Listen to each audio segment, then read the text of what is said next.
অনেক দিন পর একটা ভিডিও নিয়ে হাজির হলাম। বিভিন্ন কারণে ভিডিও করা হয়নি অনেক দিন। আসসালামু আলাইকুম। যে যেখানে আছেন আশা করি আল্লাহর রহমতে ভালো আছেন। আমিও আল্লাহর রহমতে ভালো আছি। আমরা সাধারণত ফুলকপি খাই। অনেকেই ফুলকপির ডাঁটা খাই না। ফুলকপির ডাঁটাটা ফেলে দিই। আমি এই ফেলানো জিনিস দিয়ে বিকালের জন্য একটি মুসমুসে নাস্তা বানাবো।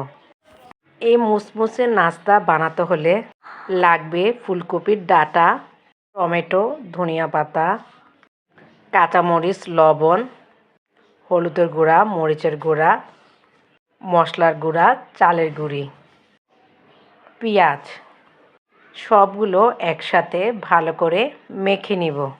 যদি মিশ্রণটা মাখার পর একটু পানি পানি বা একটু শুকনো যদি হয়ে থাকে, শুকনো হয়ে থাকলে একটু পানি মিশ্রণ করব এবং পানি পানি থাকলে চালের গুঁড়া মেশাবো। আমার এখানে আর একটু চালের গুঁড়া লাগবে, তাই আমি আবার চালের গুঁড়া মিশিয়ে ভালোভাবে মেখে নিচ্ছি। মাখার পর যদি দেখি যে আবার লাগবে তাহলে আবার দেব। বড়দিন, সবাইকে বড়দিনের শুভেচ্ছা। এ দিনটাকে আমরা অনেকেই অনেকভাবে পালন করে থাকি। আপনারা কে কীভাবে পালন করেছেন? আমি কিন্তু পালন করিনি, কোথাও যাই নাই, ঘরেই ছিলাম। আমার মাখা হয়ে গিয়েছে। আমি এখন এর ভিতরে একটু সস মেশাবো। সস দিয়ে আবার ভালো করে মেখে নেব। আমার এই ভিডিওটা অনেক দিন আগে ছিল। আমার মনটা ভালো ছিল না, বিভিন্ন কারণে ভিডিও আপলোড করা হয়নি।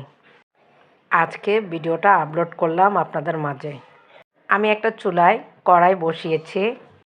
তেল গরম হলে ফুলকপির ডাঁটার বড়াগুলো গোল গোল শেপে তেলের ভিতর দিয়ে দেব।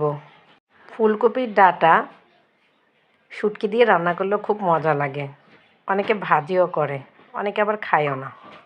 এক পিঠ হয়ে গেলে আরেক পিঠ উল্টিয়ে দেব। যখন দুই পিঠ হয়ে যাবে তখন একটি প্লেটে নিয়ে নিব। আমার দুই পিঠ হয়ে গিয়েছে, তাই আমি একটা প্লেটে নিয়ে নিচ্ছি।